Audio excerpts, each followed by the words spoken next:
हाँ समझना, विद्युत धारा में किसी भी चालक पदार्थ में आवेश के प्रवाह की दर को क्या कहते हैं? विद्युत धारा। आवेश का जो प्रवाह होता है ना, उस प्रवाह की दर को अपन विद्युत धारा कहते हैं। तो विद्युत धारा की परिभाषा क्या होगी? किसी भी चालक पदार्थ में आवेश के प्रवाह की दर को विद्युत धारा कहते हैं। इसका सूत्र क्या होगा? I बराबर Q/T। ठीक है, इंग्लिश में ध्यान रखना, rate of flow of charge is known as electric current. English वाली डेफिनेशन में ध्यान रखना, The rate of flow of charge. the rate of flow of charge is known as electric current. It is denoted by I. Its unit is ampere and coulomb per second. ध्यान रखना, आवेश के प्रवाह की दर को विद्युत धारा कहते हैं। इसका मात्रक जो है वो एम्पियर या कूलम्ब पर सेकंड होता है, और धारा को किससे व्यक्त करते हैं अपन? कैपिटल आई से। ठीक है, दोनों चीज़ आगे समझो। अब देखना इसमें, और एक वो भी ध्यान रखना, धारा का मापन किससे करते हैं अपन? अमीटर से। धारा का जो मापन करेंगे वो अमीटर से करेंगे, और विद्युत जो सर्किट होता है, इलेक्ट्रिक सर्किट या विद्युत परिपथ होता है, उसके श्रेणी क्रम में इसका संयोजन करेंगे। अब देखना अगला पॉइंट, मात्रक यहाँ लिख देता हूँ मैं इसका, एम्पियर,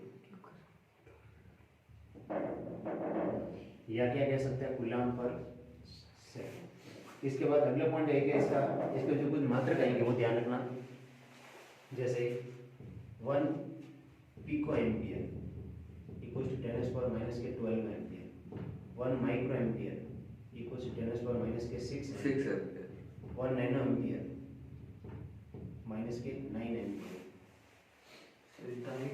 1 मिली। ध्यान रखना है, सब है। अरे मैं क्या कर रहा हूँ, सीबीएसई में कहीं से आ सकता है क्वेश्चन, ये सारे यूनिट याद रखनी है तुम्हें, ध्यान रखना।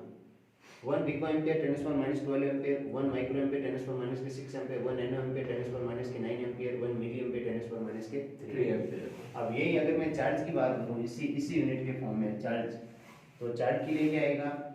1 pico coulomb equal to 10⁻12 coulomb, 1 micro coulomb सीसी लाग दिला रे -6, अब वो तो अब लिख रहा हूं, नैनो कूलम्ब -, और 1 माइक्रो कूलम्ब, ये ध्यान।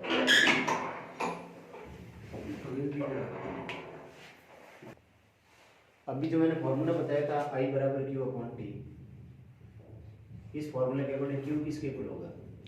आई ठीक है, I T के बराबर होगा। हाँ। ये Q का और फॉर्मूला होता है Q = NE या ±NE। ±NE का मतलब समझना, अगर कोई भी सब्सटेंस है, अगर कोई मान लो कोई भी पदार्थ इलेक्ट्रॉन निकाल रहा है तब तो उस पर आएगा प्लस चार्ज, और इलेक्ट्रॉन ले रहा है तो उस पर कौन सा चार्ज आएगा? माइनस। ऐसा समझना, कोई भी पदार्थ अगर इलेक्ट्रॉन निकाल रहा है तो उस पर प्लस चार्ज आएगा, अगर ले रहा है तो इस कौन सा चार्ज आएगा? माइनस का। तो अगर इलेक्ट्रॉन का त्याग कर रहा है तो Q बराबर आएगा ओनली NE, और इलेक्ट्रॉन ले रहा है, ग्रहण कर रहा है, माइनस का। अगर ये त्याग कर रहा है इलेक्ट्रॉन का त्याग, और ये आएगा इलेक्ट्रॉन का ग्रहण। दोनों कंडीशन याद रखनी है। अगर इलेक्ट्रॉन का त्याग करेगा तब तो ये आएगा Q = NE, और ग्रहण करा तो Q = -NE। कोई भी पदार्थ इलेक्ट्रॉन, जैसे क्लोरीन है, क्लोरीन इलेक्ट्रॉन ग्रहण करेगा तो उसमें कौन सा चार्ज आएगा? माइनस का, Q बराबर -NE। अगर सोडियम इलेक्ट्रॉन का त्याग करता है उसमें कौन सा चार्ज आता है? प्लस। यानी कोई भी पदार्थ इलेक्ट्रॉन का त्याग करता है तो उसमें प्लस का चार्ज आता है, और कोई भी इलेक्ट्रॉन ग्रहण करता है, और समझना, कोई भी पदार्थ इलेक्ट्रॉन का त्याग करता है तो उसमें प्लस का चार्ज आएगा, और इलेक्ट्रॉन ग्रहण करता है तो उसमें माइनस का चार्ज। ठीक है, अब इस पर आधारित न्यूमेरिकल समझना, और इसके अंदर जो फॉर्मूला भी बताया था Q बराबर NE, इसमें ये भी ध्यान रखना, यहाँ पर जो N की वैल्यू है वो तो यहाँ ये चलता है, और E की वैल्यू है वो होती है 1.6 × 10⁻⁹ कूलम्ब। ये भी ध्यान रखना, मतलब N की वैल्यू तो नंबर में आएगी, 1 electron, 2 electron, 3 electron, 4 electron, E की वैल्यू ये आएगी। अब तुम्हारे इसमें क्वेश्चन दे रखा है कि कोई पदार्थ है, एनसीईआरटी का क्वेश्चन है, कोई पदार्थ है उस पर 1 कूलम्ब का आवेश लाना है, तो उसमें से कितने इलेक्ट्रॉन को निकालने की आवश्यकता होगी, ये दिया हुआ है इसमें। किताब का क्वेश्चन है, देखना इसमें 1 कूलम्ब आवेश लाना किसी पदार्थ पर, उसके लिए कितने इलेक्ट्रॉन निकालने पड़ेंगे? 1 कूलम्ब आवेश लाना है, ऐसा में 1 कूलम्ब, क्वेश्चन को पढ़ के देख लेना। 1 कूलम्ब आवेश की रचना के लिए इलेक्ट्रॉन की संख्या का मान ज्ञात कीजिए। क्वेश्चन क्या है?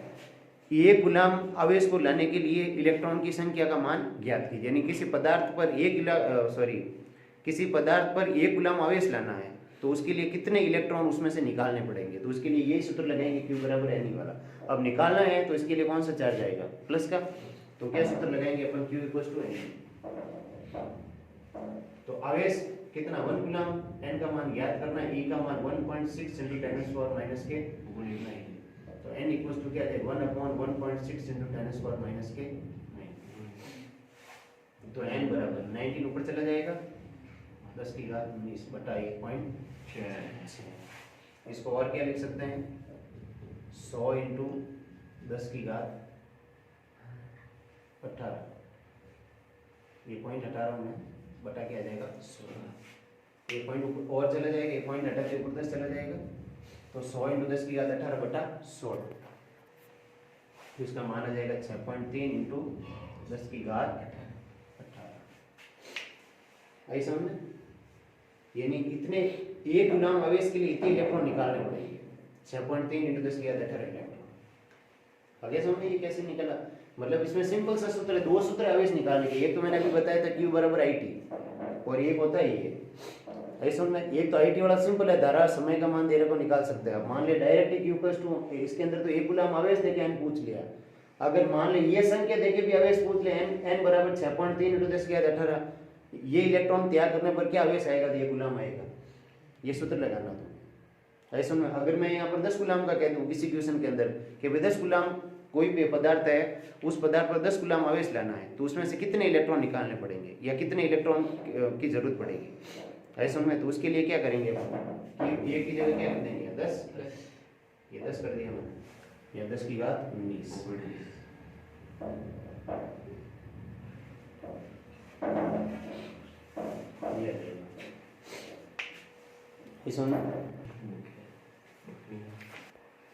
अगला पॉइंट समझना, विद्युत विभव और विद्युत विभवांतर, electric potential and potential difference.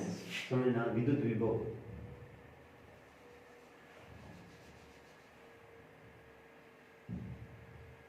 विद्युत विभव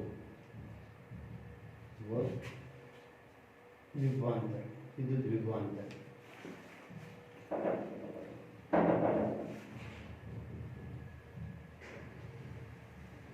विद्युत विभव तथा विद्युत विभवांतर, electric potential and potential difference. इसमें समझना विद्युत विभव का मतलब क्या होता है ये समझना। विद्युत विभव का मतलब होता है जैसे ये कोई विद्युत क्षेत्र है, ये वाला पर्टिकुलर ये विद्युत क्षेत्र है, यहाँ पर इलेक्ट्रिक फील्ड है। यहाँ पर मुझे किसी आवेश को लाना है, इसको यहाँ तक लाने में जो किया गया कार्य है, आवेश को अनंत से यहाँ तक लाने में जो किया गया कार्य है वो इसका क्या कहलाता है, विद्युत विभव का कार्य, विद्युत विभव, इलेक्ट्रिक पोटेंशियल कहलाता है। ध्यान रखना, जैसे आवेश है, आवेश Q है, ठीक है, ये विद्युत क्षेत्र है। यहाँ पर इस आवेश को यहाँ तक लाने में जो किया गया कार्य है, उस कार्य को अपन क्या कहते हैं, विद्युत विभव। यहाँ कोई चार्ज है, उसको इलेक्ट्रिक फील्ड में लाना है, इलेक्ट्रिक फील्ड में जो किया गया वर्क डन है उसको अपन क्या कहते हैं, इलेक्ट्रिक पोटेंशियल कहते हैं।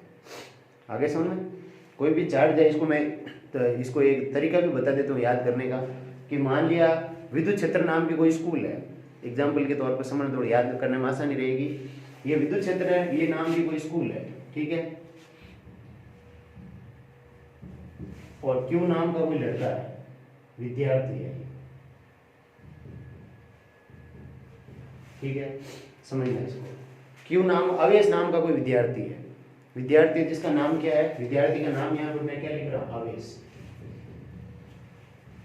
चार्ज, हाँ ठीक है, समझना इसको। आवेश नाम का कोई विद्यार्थी है, वो स्कूल नहीं आ रहा है, ठीक है, स्कूल घर से तो निकल गया है लेकिन इधर उधर घूम रहा है, बाहर फालतू में रोज फिर रहा है, मतलब ठीक है, स्कूल नहीं आ रहा है। तो इसको यहाँ स्कूल में जबरदस्ती लाना। स्कूल का नाम क्या है, विद्युत क्षेत्र, विद्युत क्षेत्र सीनियर सेकेंडरी स्कूल बिलाड़ा, ठीक है, ये विद्युत क्षेत्र स्कूल है। इस स्कूल में इस आवेश को लाना है। 2 चीजें याद रखनी, स्कूल का नाम क्या है, विद्युत क्षेत्र सीनियर सेकेंडरी स्कूल, और विद्यार्थी का नाम यहाँ पर क्या है, आवेश, ठीक है। अब इस आवेश को इस स्कूल में लाना है, ठीक है, नहीं आ रहा है तो इसके लिए क्या करेंगे, स्कूल वाले 3-4 लड़के भेजेंगे कि अभी इसको पकड़ के लेके आओ, जहाँ कहीं भी घूम रहा है इधर उधर। तो उसको लड़कों को लाने में कार्य तो करना पड़ेगा, एनर्जी तो वेस्ट होगी बेचारों की, तो उसको लाने में जो किया गया कार्य वही क्या कहलाता है? विद्युत विभव। यानी आवेश स्टूडेंट को, जो आवेश नाम का लड़का है उसको विद्युत क्षेत्र में लाना है, तो आवेश नाम के लड़के को विद्युत क्षेत्र में लाने में किया गया कार्य है वही उसका क्या कहलाएगा? विद्युत विभव। अब ये लेके कहाँ आएंगे? पहले सीधे प्रिंसिपल ऑफिस में, फिर क्या करेंगे? मान लिया यहाँ प्रिंसिपल ऑफिस है, यहाँ उसका क्लासरूम है, ठीक है, तो यहाँ से यहाँ तक लाने में भी कार्य करना पड़ेगा ना, लाना पड़ेगा। तो यहाँ से यहाँ तक लाने में भी जो किया गया कार्य को वो विभवांतर होगा। यानी विद्युत क्षेत्र के अंदर एक स्थान से दूसरे स्थान तक या एक बिंदु से दूसरे बिंदु तक ले जाने में किया गया कार्य क्या कहलाता है? विद्युत विभवांतर। विद्युत क्षेत्र के अंदर किसी भी आवेश को एक बिंदु से दूसरे बिंदु तक ले जाने में किया गया कार्य क्या कहलाएगा? विद्युत विभवांतर। आगे समझ में? तो इसकी परिभाषा क्या होगी विद्युत विभव की? आवेश को अनंत से विद्युत क्षेत्र तक लाने में किया गया कार्य क्या कहलाता है? विद्युत विभव। फिर विभवांतर, विद्युत क्षेत्र के अंदर आवेश को एक बिंदु से दूसरे बिंदु तक ले जाने में किया गया कार्य क्या कहलाएगा? विद्युत विभवांतर। आगे समझ में? इंग्लिश के अंदर ये इलेक्ट्रिक फील्ड है, ये चार्ज है। इंग्लिश मीडियम वाला से याद रखना, चार्ज नाम का कोई लड़का है, electric field senior secondary school है उसमें पढ़ रहा है वो, तो चार्ज को इलेक्ट्रिक फील्ड में लाने में किया गया वर्धन है वही क्या कहलाता है? Electric potential. और फिर एक पॉइंट से दूसरे पॉइंट तक ले जाने में किया गया वर्धन होगा वो क्या कहलाएगा? Potential difference. फिर चार्ज को एक पॉइंट से दूसरे पॉइंट तक ले जाना, यहाँ तक किया गया वर्धन होगा वो पोटेंशियल डिफरेंस होगा।